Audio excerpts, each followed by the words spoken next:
So, Ginger, Yeah? you know how we wanted to start a podcast, but we were having trouble coming up with a topic? Yeah. Okay, so here's my pitch. The topic of the podcast is us trying to come up with the topic for the podcast. What? Like we pitch each other podcast ideas and that's the podcast? Yeah, exactly. We could call it, What Should Our Podcast Be About? Miles, that's really stupid. Let's do it.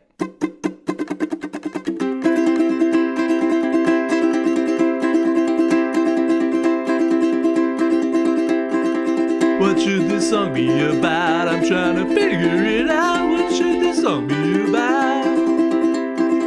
Could you perhaps help me out? I've had a moment of doubt. What should this song be about? Welcome to What Should Our Podcast Be About? The podcast where we try to figure out what this podcast that you're listening to right now should be about. I'm Miles Grover. And I'm Ginger Barb. Hi, Ginger. How's it going? Good. How are you doing, Miles? I'm all right.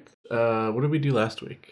On the podcast or in general? On the podcast. Oh, it was Tiny Mysteries. Tiny mysteries. We still have not solved the trash mystery. We've had more trash dumped in our driveway. Yep.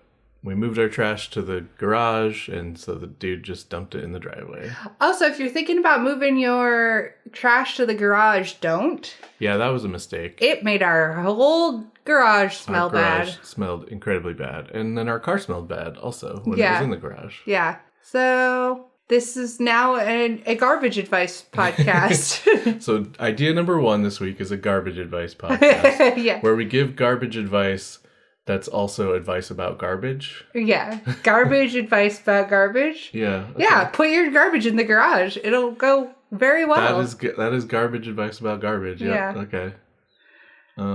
Wear your garbage as a little outfit. Yeah. Just tape it all together, and that's cool. If somebody dumps trash in your yard, now you have free trash. That's right. Try to encourage more of that. Leave it out, and you will get free pet raccoons. Yeah, you'll get some trash pandas to come hang out with you, sort of. If that's what you want.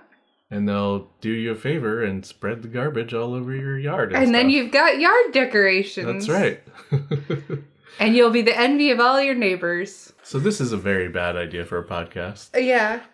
Garbage idea for a garbage podcast. Garbage idea for a garbage idea podcast. Yeah, that's right. Actually, a garbage idea for a podcast is a pretty good title for a podcast. Yeah. Maybe that's what we should have called this podcast.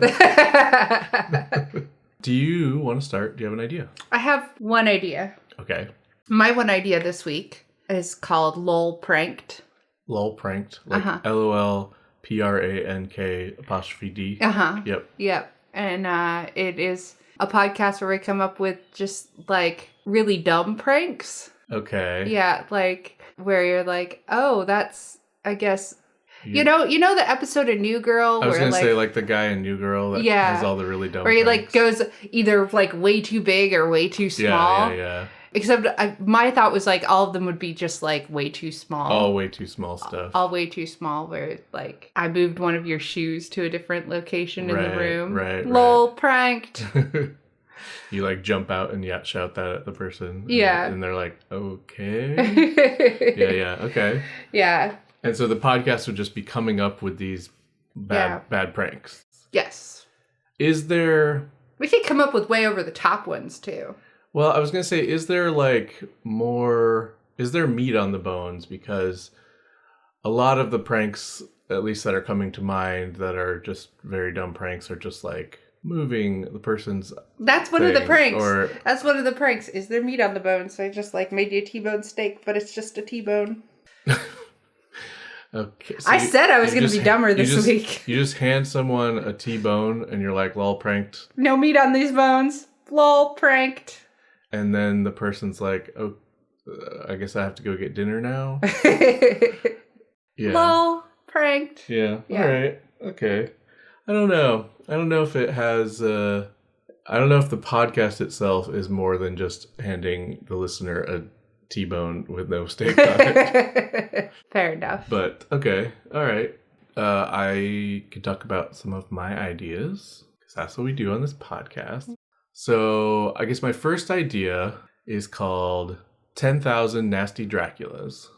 All right. The idea for the podcast is that we will, first of all, talk like Draculas. Do you have a Dracula in you. Like this. Yes, I'm a Dracula. I want to suck your blood. I want to suck your blood. Whoa! Right? Like, All we have right. our Dracula voices. Mm-hmm. And every week we are 2 adjective Draculas. Okay? So, like... So it's a different adjective every week? Yeah, so it's like this week we're 2 buff Draculas and we're going to talk about getting swole or something. Okay. As Draculas. Okay. And this week we're 2 sexy Draculas. And we're going to talk about getting laid? Yeah, we're going to have sex advice or something as Draculas. All right. This is a very weird idea. Well, that's sort of the show that we do. I guess that is what we traffic in. I think your lol pranked idea is not all that less weird. This is... Really? I don't know. I just wanted to talk like Dracula, Nah, I guess. So you just wanted to talk like Dracula. I think this idea is weirder than my pranked idea. Okay, maybe it's a little weirder. For some reason, the idea of a lot, some high number of some like specific adjective of Dracula's plural is funny to me. Yeah. Just like, for one thing, Dracula's plural is already funny. Is that from something? No, I don't think so. Just from your brain? We in the past, when we've done trivia, I have suggested, and I think we may have used it at some point, that we call It was definitely trivia our name. trivia group 6 buff Draculas or something like that. So this is sort of an extension to just a weird thing that's in my brain that I've said before to you, but I don't believe on the podcast.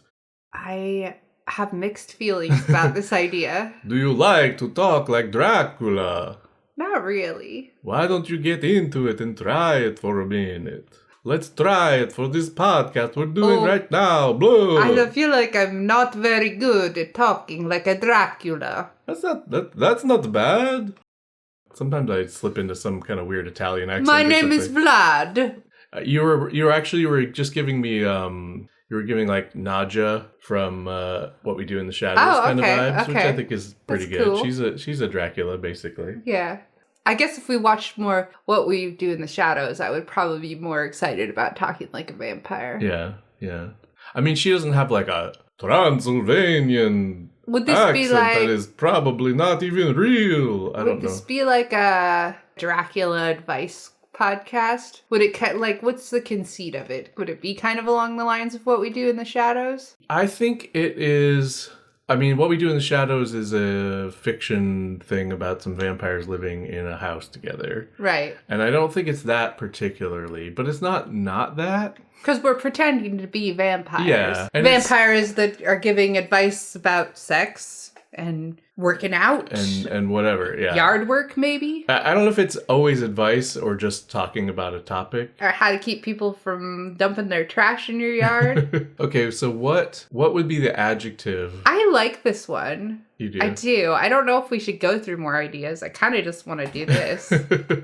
That's interesting, because a minute ago it seemed like you didn't like this. Yeah, but then I started thinking about What We Do in the Shadows, and I was like, oh, actually, this could be fun. I could see this being amusing. So what would be the adjective for the Draculas who give advice about keeping people from throwing trash in your yard? Right? Because it's 10,000 trashy Draculas. So, yeah, because I was thinking each episode is 2 of those 10,000 Draculas. 10,000, all 10,000 are nasty, but 2 of them are buff, and 2 of them are sexy, and 2 of them are trashy, I guess.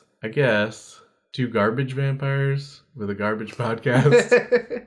And then 2 for gardening advice. Is that one you said? Like 2 gardener vampires, 2 green thumb vampires, 2 green vampires.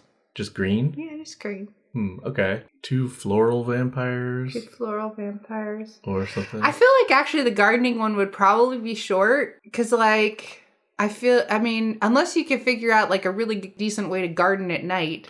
Right. It's going to be like, don't. Well, some flowers grow at night, a small amount of flowers. So, yeah, that's a good point, though, because it would need to be from the vampire's perspective. So there would be stuff like, make sure you bring your very large parasol to avoid the sunlight touching your skin, because as we all know, it will burn, or whatever. I don't know. Remember to apply your 2000 SPF sunblock. Right. I did have another idea that I was kind of into that I thought All right. might be fun to talk about. All right. I have a few. Actually, so there's a kind of a couple that are sort of related. One, and these are similar to an idea I had a few podcast episodes ago, I think. And that is an actual play podcast where, so the first idea is one where it's a campaign, but every week we change what rule system we're using. So this week it's D&D, next week it's every week, Pathfinder, next week it's Monster of the Week. Is it the same story? It's the same story, same characters. And we have to adapt what we're doing to the new thing every week. So I foresee a problem with this in the same way that the last time you brought up an actual play podcast, which is there's only two of us. Yes. Okay. So that brings me to my next idea, which kind of came off of this idea, which is, what if we, the two of us, did an actual play podcast where the GM is ChatGPT? And that works. I tried it a little bit, and so far it's working. I just tried it a little bit. Do you want to hear? Yeah, I do. Okay, here it is. So I said to ChatGPT, I said, can you GM an RPG for me? And ChatGPT said, of course, I'd be happy to help you as a game master for an RPG. What kind of RPG are you interested? I said, D&D 5e, I'm a barbarian, and my wife is a warlock. That's you. Yes. The ChatGPT said, great choice. D&D 5e is a popular RPG system, blah, blah, blah. And they say, let's start by setting a scene. You both find yourselves in the bustling city of Waterdeep, known for its intrigue and mysterious occurrences. You've heard rumors of a powerful artifact hidden deep within the dangerous Undermountain dungeon. It's said to hold unimaginable power. What would you like to do next?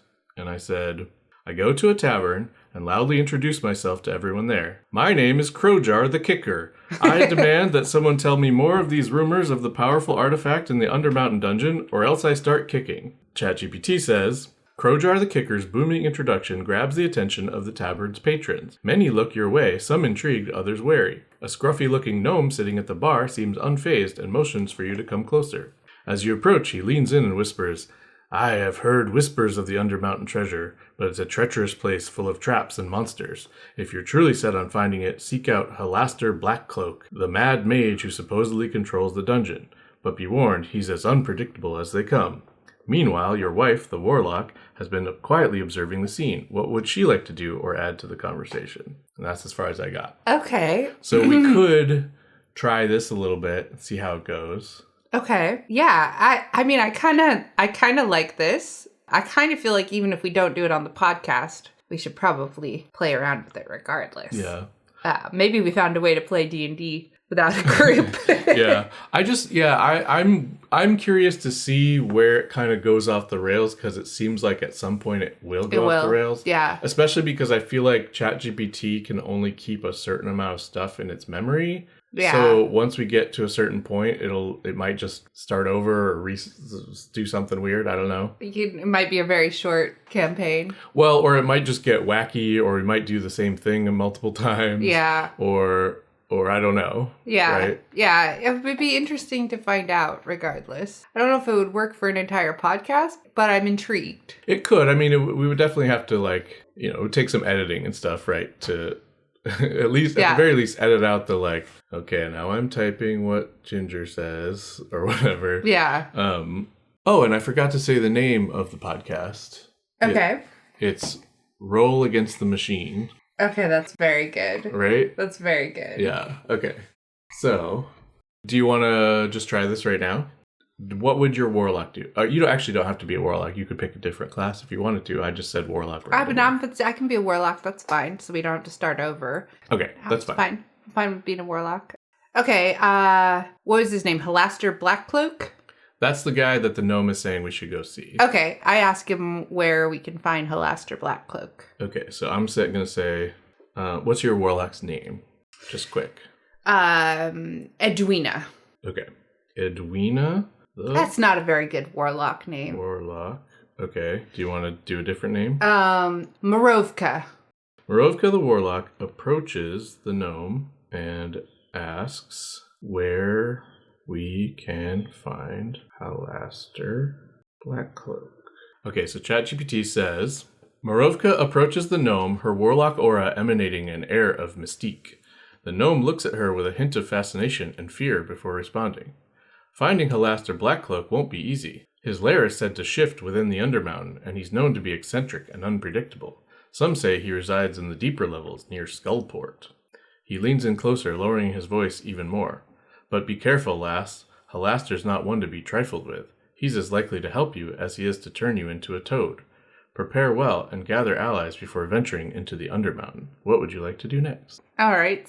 So I think we should head to the Undermountain.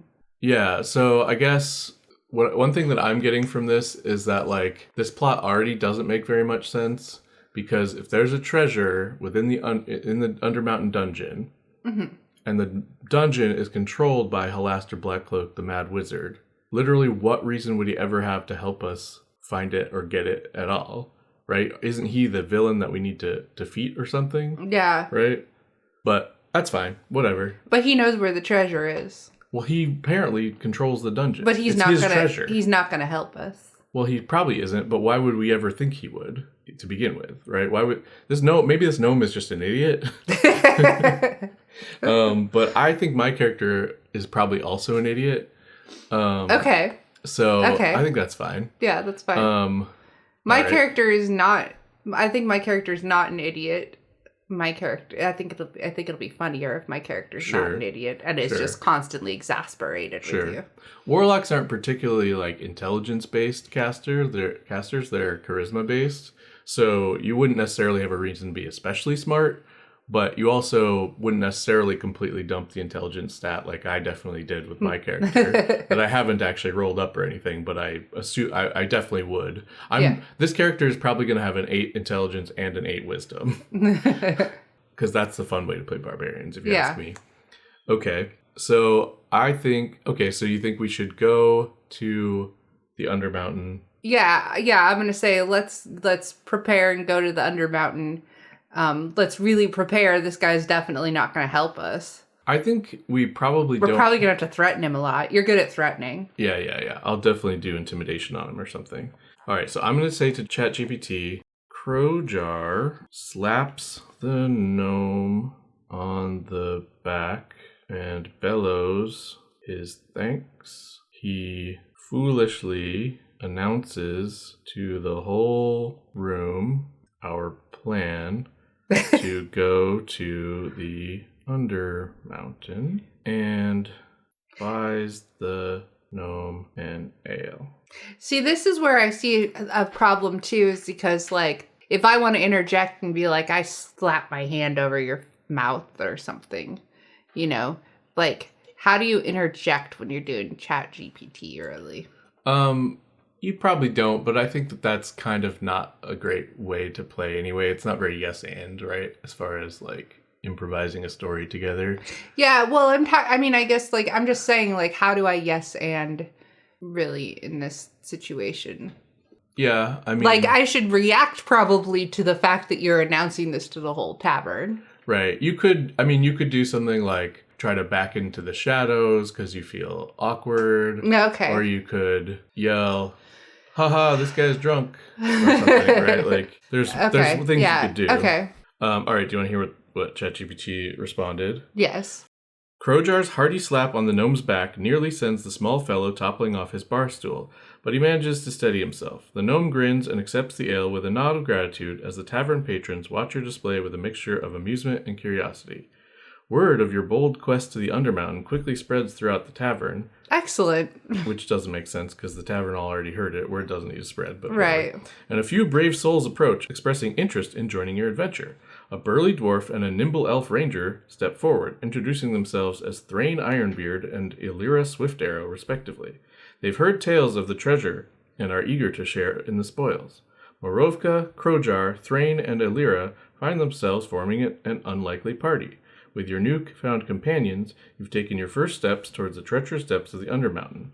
What preparations or plans would you like to make before setting off on this perilous journey? First of all, we could say, no, we don't accept these people in our party, but I think it's fine. Yeah. Probably want more than just the two of us. Yeah. Do we need to get weapons? Yeah, we could we could do whatever we want. We could just say, oh, our characters buy insane magical weapons that, like my barbarian, buys a +5 Vorpal sword or something, right? It's probably going to, like, ChatGPT is probably just going to let us make our characters as powerful as we want, right? Probably, right? And we haven't even said what It's going to be like the most anything. permissive GM ever. Probably. And if it's not, we can just tell him he has to be permissive. Yeah. I said it has to be permissive. Yeah. Right? What would your character want to, like, ideally want to do to prepare, do you think? I think my character is going to summon her little demon minion. Okay. Does your demon minion have a name? Yeah, I was trying to think of a name for it. Klaus. His name is Klaus. Okay. And I'm going to buy a bag of holding for the treasure. Okay. Because your character's strong, but not that strong. Mm-hmm. Okay. Morovka summons her powerful demon minion named Klaus. She also buys a bag of holding to put the treasure in. Krojar stops by the ridiculously, capital R, ridiculously, capital O, overpowered, capital I, item, capital S, store, to purchase a +5 Vorpal sword. For those of you who aren't the kind of nerds who know what Vorpal means, it's a sword that, like, automatically cuts people's heads off. And Boots of Elvenkind, I think they're called. Okay. Morovka channels her eldritch power to summon Klaus, a fearsome demon minion. With his presence, the party gains a powerful ally ready to assist in the challenges ahead. Meanwhile, Krojar, with a sack of gold coins clinking together, visits the ridiculously overpowered item store. The eccentric shopkeeper grins as Krojar makes his extravagant purchases, a +5 Vorpal sword and Boots of Elvenkind. These items should prove invaluable on your perilous journey. With your new acquisitions and Klaus by your side, you stand well prepared for the dangers that lie ahead in the Undermountain. The bag of holding will certainly come in handy for storing any valuable treasures you find. Is there anything else you'd like to do before heading into the depths of the dungeon? Let's say no. No, I think we're ready to head to the dungeon. Are we going to play out this whole story? I don't know. We could play a little more and see what happens. Sure. I mean, I think we should call this the idea we're going with this week. Well, did you want to do that, or did you want to do the Dracula thing? I mean, I'm kind of into seeing where this goes now. Okay. We might have to revisit the Dracula one next week, Yeah, though. we certainly could. We certainly can. Okay. All right, so the next thing we're going to do is go to the dungeon, right? Yes. Okay. The Undermountain or whatever. No, we go to the Undermountain. I wonder if it's going to make us roll at any dungeon. point. Yeah, that's a good question. With your preparations complete and your party assembled, you make your way to the entrance of the Undermountain. As you descend into the dark and foreboding depths, the air grows colder, and the echoing sounds of distant creatures and trickling water fill your ears. The journey ahead is fraught with danger and uncertainty, but with your powerful group, you're determined to face whatever challenges await. Your quest for the rumored artifact and the encounter with Halaster Blackcloak begins in earnest. For now, the Undermountain's secrets remain shrouded in darkness. How would you like to proceed? I think my character would pretty much just Leroy Jenkins in there. Okay. I kind of want to see what happens if you tell ChatGPT that you Leroy Jenkins into the into the Undermountain. Krojar does a Leroy Jenkins. Krojar Jenkins. Krojar the kicker. Krojar does a Leroy Jenkins and rushes headlong into the darkness. While Morovka looks on in dismay. Morovka looks on in dismay and thinks about how many times she's told Krojar not to do this. A lot. The other party members look at each other and shrug and then follow Krojar. Krojar's impulsive charge into the darkness echoes with a resounding Leroy Jenkins as he disappears from view. I heard actually it handled it pretty well. Yeah. Morovka, with a mix of exasperation and concern, follows behind, her companions Thrain and Alira not far behind her. The tunnels twist and turn, and soon you encounter your first challenge, a group of hungry cave trolls. With Krojar leading the charge, battle is joined. Klaus, your powerful demon minion, adds his infernal might to the fray, and together your party manages to overcome the trolls. Oh, well, that's not very fun. After the battle, you catch your breath and continue deeper into the shortest combat ever. Yeah. After the battle, you catch your breath and continue deeper into the Undermountain. The path ahead remains uncertain, and danger lurks in every shadow. but your determination and newfound allies give you hope that you might just reach the lair of Halaster Blackcloak and uncover the secrets of the powerful artifact. Well, let's see what happens if we tell ChatGPT, no, make us roll for the combat. Yeah, I was going to say maybe we should have it describe that combat and have and ask us for like rolls and specifically what we do in the combat. Yeah, I'm going to say, wait, please describe the combat with the trolls in more detail, asking us what we do each round and requiring us to roll dice to determine the outcome. Okay, ChatGPT says, certainly, let's dive into the details of the troll encounter. In D&D 5e, combat is often conducted in rounds. Well, yeah. Thank you. And actions are determined through dice rolls, typically using a 20-sided die, a d20. Let's proceed with the combat step by step. Round 1, initiative. Before combat begins, you'll need to roll for initiative to determine the order in which everyone acts. Roll a d20 for each character and the trolls, and let me know the results. The highest rolls go first. What if we tell ChatGPT to roll for the trolls? I don't think we should try to do that because ChatGPT cannot roll. It can't do stuff like that. It would just like try to predict a number, right? That's how it works. It's basically auto predict on steroids. So, but we can just roll. That's fine. Okay. All right. Well, I've got my dice here, so I will roll my initiative. I got a 4. I'm gonna say +3, so I got a 7. Okay. You got a 13. I'm gonna say +2. Okay, Sure. so 15. Should we roll for the other two? Let's just say 12 for them, and for the trolls, 13 for the trolls. All right. I will tell ChatGPT the rolls. It also wants us to, let's see.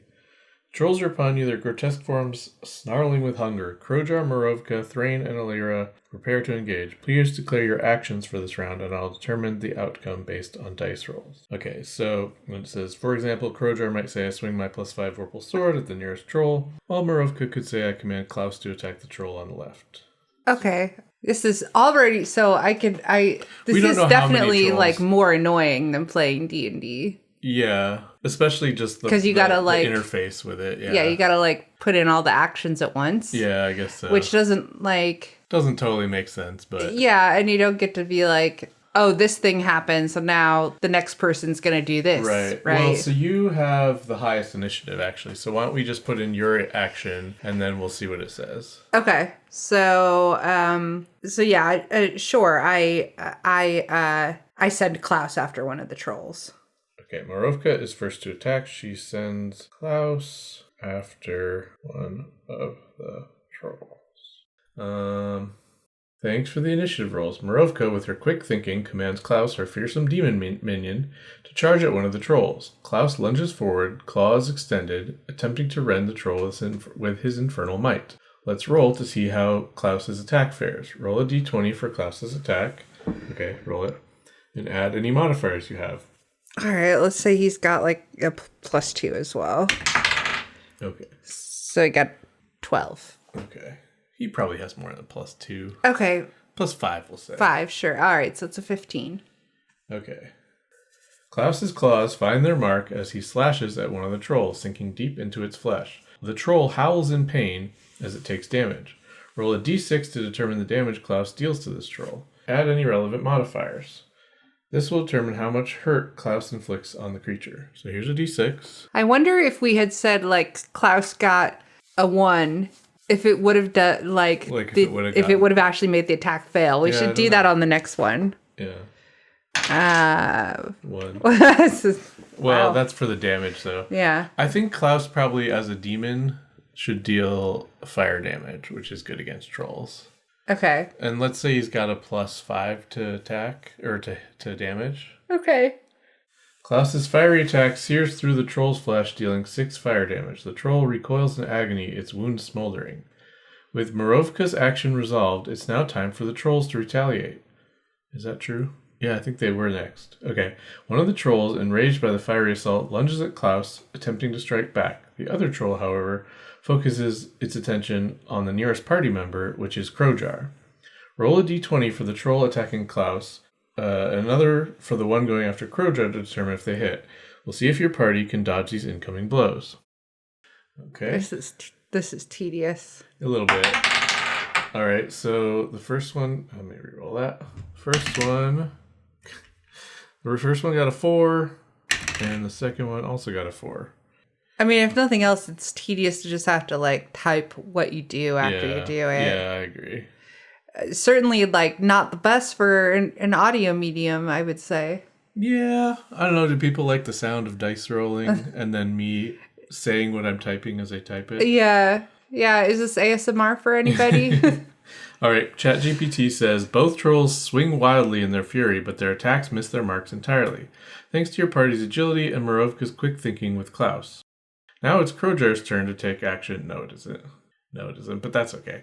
Followed by your remaining party members. Crowjar, having evaded the troll's attack, is in a prime position to strike. Declare Crowjar's action and will roll to determine the outcome. Crowjar is a kicker, so I should have gotten Vorpal Boots. Oh no. Crowjar. We could just retcon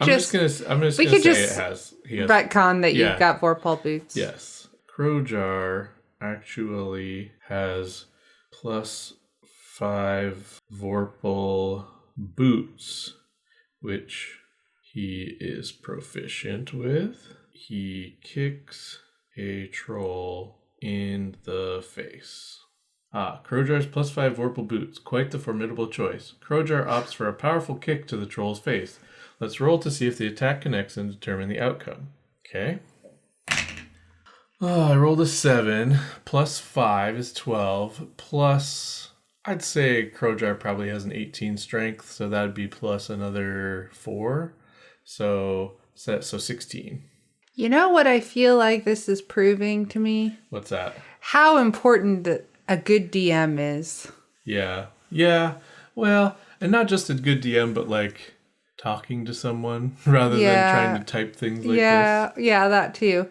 Well, like, it's not like bad storytelling, like on a technical level.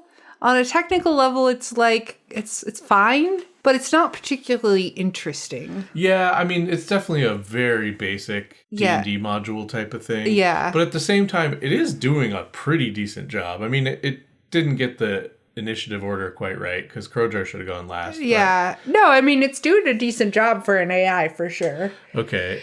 Crowjar's mighty kick finds its mark and connects with the troll's face. Roll a d6 to determine the damage Crowjar deals with this powerful attack, and don't forget any relevant modifiers. Okay, so I'm going to tell ChatGPT that the +5 boots of Vorpal kicking are actually a d12 damage. Okay. +9. So 6 + 9, 15 damage. Okay. Oh, and they're Vorpal, so they should chop the troll's head off, because that's what Vorpal basically means. Okay. My apologies for the earlier mistake. Crowjar's +5 Vorpal boots are indeed formidable. With a powerful kick, he not only deals a devastating d12 damage, but also severs the troll's head clean off in a single decisive blow. The troll's lifeless body collapses to the ground. With one troll defeated and one still standing, it's time for Thrain and Alira to take their actions this round. Please specify their actions and we'll continue the combat encounter. I'm going to tell ChatGPT to do it. Okay. Yeah, because this is one round. Yeah. So I said, you tell me what they do, and ChatGPT said, certainly, in this dire situation, Thrain and Alira step up to finish the battle. Thrain Ironbeard, the burly dwarf, seeing Crowjar's impressive kick, raises his warhammer high and charges at the remaining troll, attempting to bring it down with a powerful swing. Roll a d20 to check if Thrain's attack hits. Alira Swiftarrow, the nimble elf ranger with her trusty bow in hand, takes aim at the troll, attempting to land a precise shot from a distance. Roll a d20 to determine if Alira's arrow finds its mark. All right. Do you want to roll this time? Do you want to roll for these two? Sure. Just roll it twice. Here's 6 and a 12. Let's say they both have, what did we say before? Let's say they both have +5. +5. So we'll say Thrain got an 11 to hit. Alira got a 17. Thrain's warhammer swing unfortunately misses the troll as he swings a bit wide, but Alira's arrow... Okay, so it can make it fail. Yeah, and it made the troll fail earlier. Trolls fail earlier. Yeah. Alira's arrow flies true, striking the troll and dealing damage. Roll a d8 for Alira's damage with your arrow. Do you want to roll it? So 2, we'll say she has a +3 to dex. Sure. I think that should be added. Okay. With combat round resolved, now it's time to see how the battle unfolds further. The trolls are wounded but not defeated. All right, so I'm going to say Alira does, what did we say? 5 damage? Yeah. Damage with her arrow. Do we want to say that, do we want to keep doing this, or do we want to just have it be finished? I think I wanted to just be finished. Okay. I think How about I think this is a pretty boring combat. Yeah, it is. How about we say that Klaus explodes in flames and kills the troll? All right, sure. After that, Klaus explodes in flame and kills the remaining troll. Alira's arrow pierces the troll's hide, dealing 5 damage and causing it to howl in pain. Just when it seems like the battle might continue, Klaus, your fiery demon minion, erupts in flames, engulfing the remaining troll. The troll shrieks as it's consumed by the inferno, ultimately succumbing to the intense heat. The trolls have been vanquished, and your party emerges victorious from the encounter, though not without its share of peril. That doesn't really make sense, but okay. As the echoes of battle subside, you're left standing in the eerie silence of the Undermountain's depths. With this threat dealt with, you can choose to continue exploring the tunnels, tend to any wounds, or discuss your next course of action. What would you like to do next in your journey through the Undermountain? I feel like this also highlights the importance of failure to good storytelling. Because if you could just win at everything, it's pretty boring. That's true. I mean, we rolled dice. We rolled reasonably well, I guess. Yeah. And it shouldn't have been... The first one probably shouldn't have been very difficult, but yeah. Yeah. It was a bit of a boring encounter. Also, the trolls didn't do anything. I mean, they missed. And they probably should have more attacks and stuff. And they should have some personality. Yeah. We could have had some kind of chat with them beforehand. Yeah. Why don't we say... how about this? I'm trying to think of funny ways to make this kind of move along a little bit. Yeah. So I was thinking, what if we just have Krojar kick a wall and he actually kicks a hole right to the and he boss. finds the treasure? Yeah, or to the treasure. Or right to... He kicks a wall and what's his face is behind it. Halstead Blackcloak? Yeah. Or whatever? Yeah. And he's like, oh, my precious wall. Okay, Krojar kicks a wall really hard and accidentally kicks a hole that leads right to the wizard Halaster Blackcloak. Not a great last name either. No. Halaster. It's weird that it's such a strange first name and such a generic last name. Yeah, that's pretty legit to D&D, I guess, but like Illyria Swift Arrow, that makes sense, whatever. Okay. Halaster is like, oh no, my precious antique walls. Krojar's powerful kick unintentionally breaches the dungeon wall, revealing a chamber bathed in eerie magical light.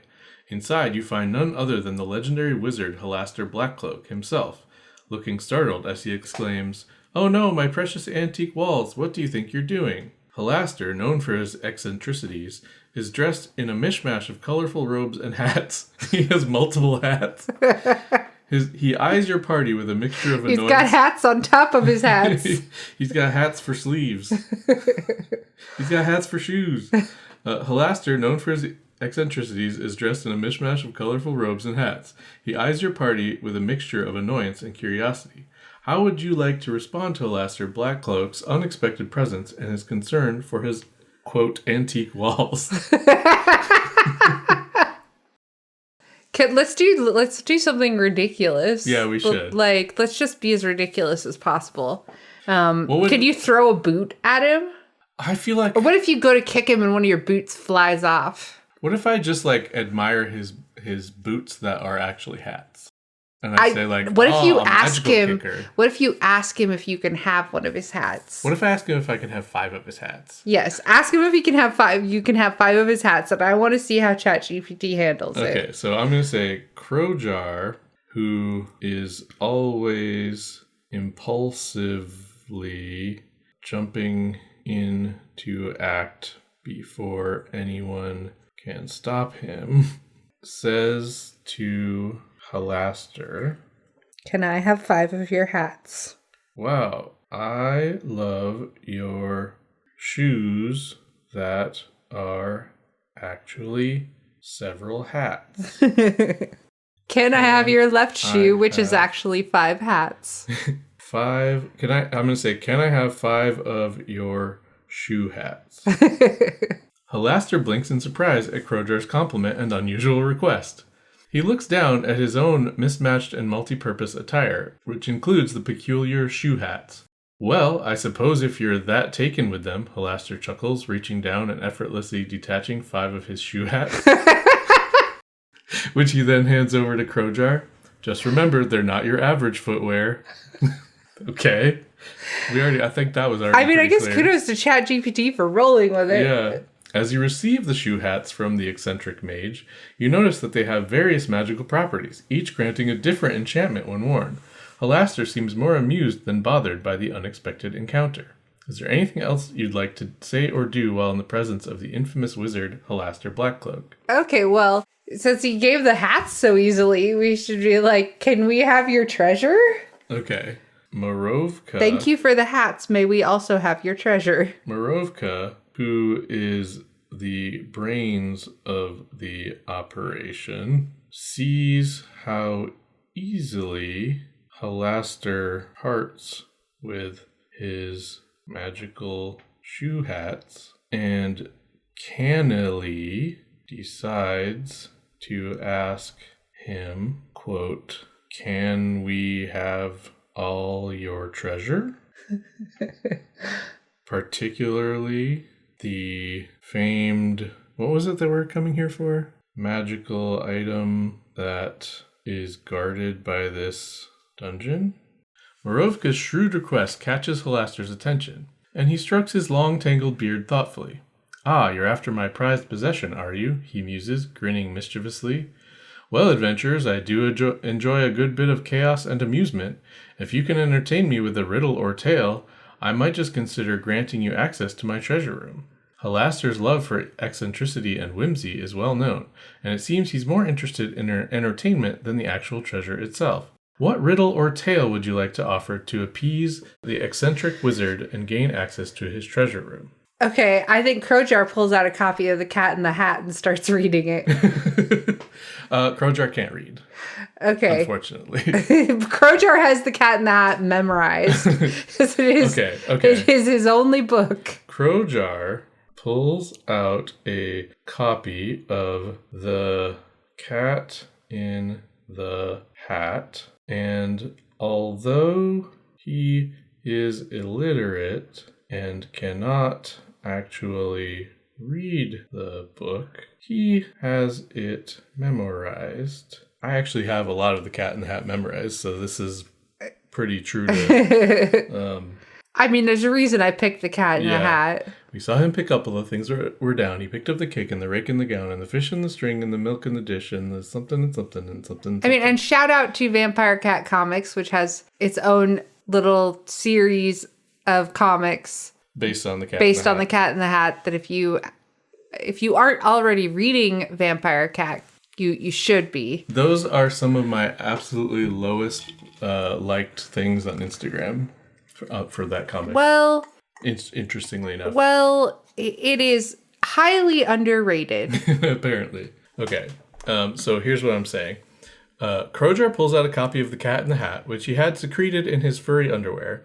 And although he is illiterate and cannot actually read the book, he has it memorized. I know you meant secreted, but it sounded like he secreted the Cat in the Hat in his underwear. So that word, I believe, is actually pronounced secreted. Okay. Well, but yes. It sounded dirty the way that you said it. Either way. And I could be wrong, but I believe that's how it's pronounced. Anyway. It's not how it should be pronounced in this context Yeah. if you are hiding something in your underwear. Fair enough. Although he is illiterate and cannot actually read the book, he has it memorized and begins reciting the epic tale. Crojar, with the cat in the hat clutched in his hand, begins to recite Dr. Seuss's whimsical tale with great enthusiasm. Halaster watches with amusement, his eyes twinkling as the barbarian delivers a heartfelt rendition of the story. What? How would you do a heartfelt rendition of the cat in the hat? As Crojar reaches the climax of the tale, what's the climax of the cat in the hat? It's when there's a huge mess and the parents are almost home. And then the cat comes back to clean it up. Yeah, I guess that's probably the climax. As Crojar reaches the climax of the tale, Halaster bursts into laughter. Bravo, bravo, he exclaims, clapping his hands. That's certainly the most unique performance I've seen in a while. You've earned it. With a snap of his fingers, a hidden door in the chamber slides open, revealing a treasure trove beyond imagination. You've managed to impress the eccentric mage with your unconventional storytelling, and now you have the opportunity to explore the treasures of the Undermountain. What would you like to do now that you have access to Halaster's treasure room? We should probably put all the treasures in our bag of holding. I have a bag of holding, yeah. I was like, what else would we're going to take all of the treasure. All of it. I think here's what I'm going to say. I hope he was really impressed with our story. Apparently. Okay.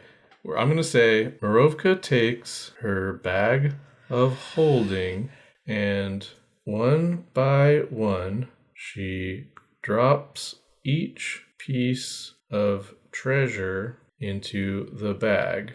Each time looking over at Halaster to see if he will stop her.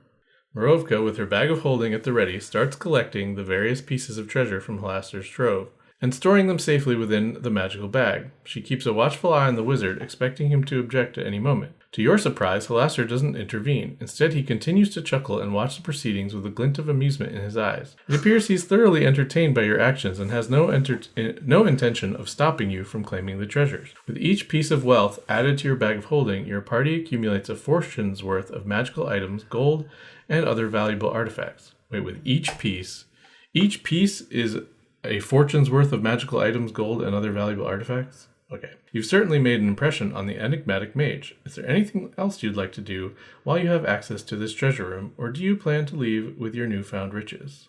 What else would we do? I think... No, okay, wait. She tries to put Halaster into the bag. Morovka has Klaus pick up Halaster and try to drop him in the bag as well, still looking to him to see if he will stop her. Morovka, with a bold and audacious move, commands Klaus to pick up Halaster Blackcloak and attempt to drop him into the bag of holding. Halaster's eyes widen in surprise, and he yelps in protest as he's lifted off the ground. However, Halaster, being a powerful and resourceful wizard, counters the attempt with a swift incantation. A shimmering magical barrier surrounds him, preventing Klaus from completing the maneuver. Nice try, my dear, but I'm afraid I won't fit in there, Halaster says with a chuckle.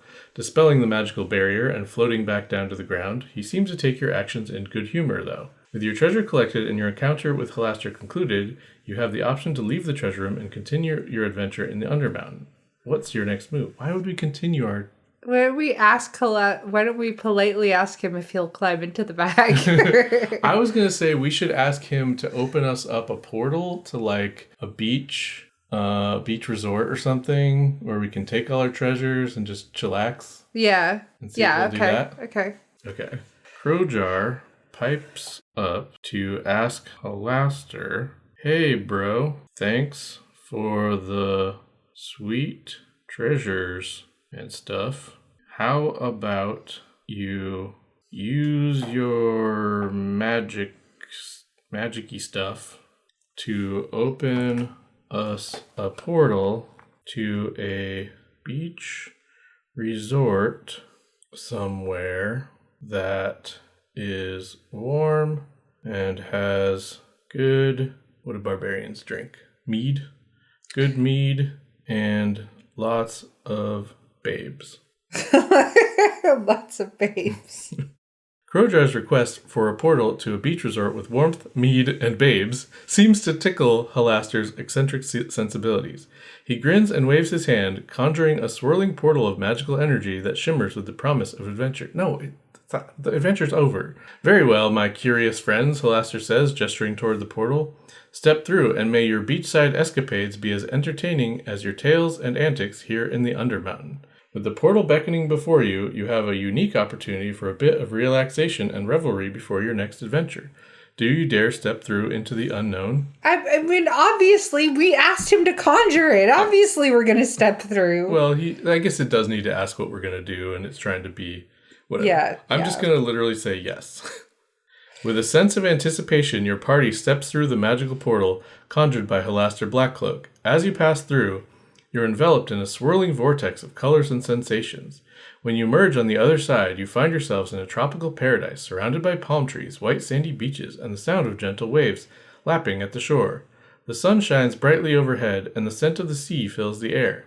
You've arrived at the beach resort you desired, complete with warm weather, mead, and a picturesque setting. It seems Halaster has granted your wish for relaxation and fun. You can now enjoy your well-deserved break, and perhaps when you're ready, you can return to your adventures with renewed vigor. Is there anything specific you'd like to do? Okay, where are the babes? Krojar says, where are the babes? Do you think that ChatGPT is going to know that you mean women, or is it going to think that you mean babies? I think it's going to know, but that would be pretty funny. Let's see. Krojar's question catches the attention of some fellow beachgoers, and a group of friendly locals, both male and female, approach your party. They welcome you to the beach resort and invite you to join the festivities. The resort is bustling with activity, from beach volleyball games to lively beachfront bars. It looks like your wish for relaxation and fun, including mingling with locals, has been granted. Enjoy your time at the beach resort and soak up the sun, mead, and company of newfound friends. If you ever decide to embark on another adventure or have more questions, feel free to return. Until then, have a fantastic time at the beach. ChatGPT really doesn't want to talk about babes. Yeah. ChatGPT is not interested, I guess, in this babe-related conversation. It's like, nope, we're ending the adventure. Have fun mingling. Krojar plays volleyball, except he stands on his hands and hits the ball with his feet. Krojar's unconventional approach to beach volleyball draws quite the crowd, as onlookers marvel at his acrobatic display. With his impressive physical prowess, he manages to make some incredible kicks, sending the volleyball sailing over the net with surprising accuracy. Your party finds itself at the center of the resort's attention, and you enjoy a day filled with laughter, cheers, and friendly competition. It's a memorable and relaxing break from your adventures in the Undermountain. As Krojar's agile feats continue to amuse and entertain, you can't help but feel grateful for the unexpected detour orchestrated by the eccentric wizard Halaster Blackcloak. What do you mean unexpected? We asked for it. Yeah, we asked for it. I am enjoying that ChatGPT keeps trying to wrap it up. Yeah, it says, is there anything else that you'd like to do at the beach resort, or shall we conclude your adventure here for now? Yeah. Are you sure you're not done? I'm going to say... Are you guys done yet? I'm going to say Krojar... Well, actually, I've been taking the spotlight with Krojar doing stuff. Do you want Morovka to do any more stuff before we wrap it up? Morovka goes to the gift shop to find swim trunks for Klaus. Okay. Morovka heads to the resort's gift shop in search of swim trunks for Klaus, her fiery demon minion. The shop is filled with all sorts of beachwear and souvenirs, and after a bit of browsing, you manage to find a pair of tiny flame-themed swim trunks that would fit Klaus perfectly. They're tiny, I guess, even though Klaus is big enough to pick up wizards and stuff. Yeah, but I was picturing Klaus as tiny. Okay, I was picturing him as like strong. A tiny, jumpy little demon. Okay. With swim trunks in hand, you return to your beachfront spot, where Klaus eagerly dons the tiny garment. So I guess he was naked, and now he's wearing shorts. And it wouldn't have been weird that he was naked before, but now that he's wearing shorts, it feels weird that he was naked before. Klaus eagerly dons the tiny garment, much to the amusement of the onlookers. Now your demon minion is ready to join in on the beach fun, adding a touch of the exotic to the resort's atmosphere. It seems you've truly made the most of your unexpected beachside adventure. there's anything else you'd like to do or explore at the resort, feel free to let me know. Otherwise, you can continue to enjoy your well-deserved break. I mean, it definitely wants us to wrap up. I kind of want to keep going because this is stupid but fun. Yeah. And it's kind of just fun to see how it rolls with it, and it does a pretty good job. I mean, I think I know how it's gonna go. What? Anything you put in. I don't know. I think that it's gonna result in amused onlookers. Yeah. Or one amused onlooker if there's only one person. Yeah. There. Yeah. Yeah, and you're going to get to do whatever thing you type in. That's true. That you want to do. It hasn't actually asked me to roll or anything. Right. Except for when we said we wanted to roll. Which, to be fair, did suck. So maybe ChatGPT had the right idea. Yeah.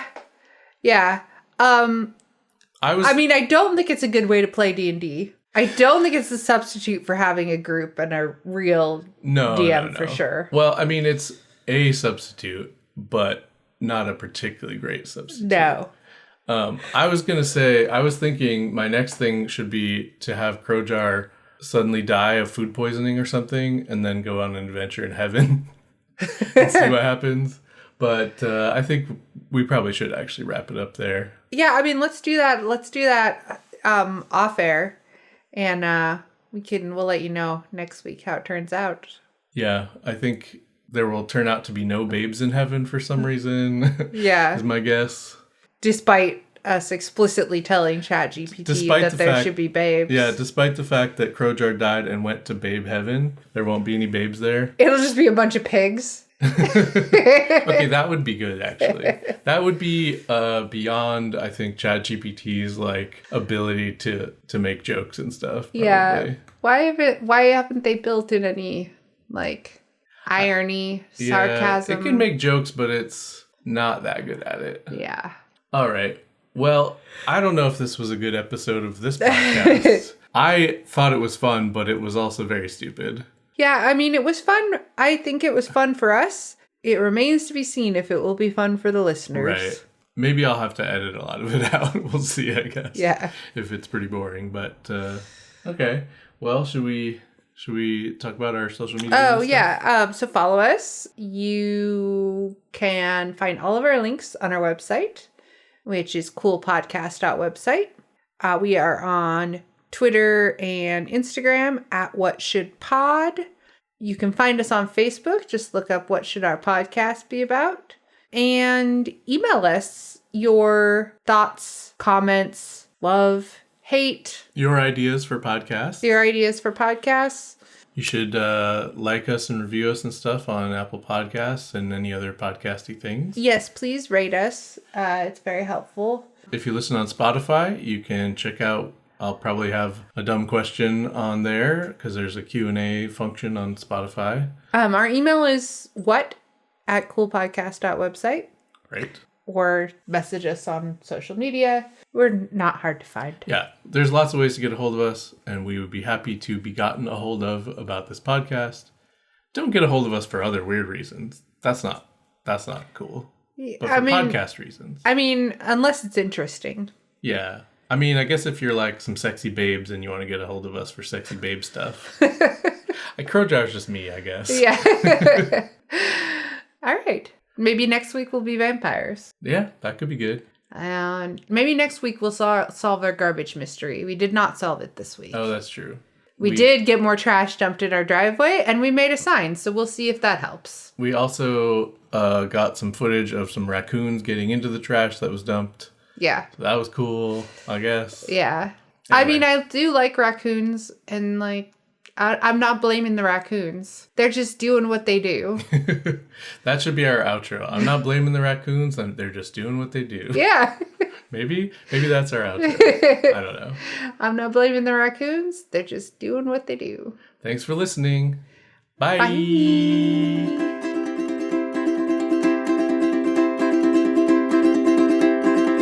What was that podcast about? I'm trying to figure it out. Didn't catch what that was about.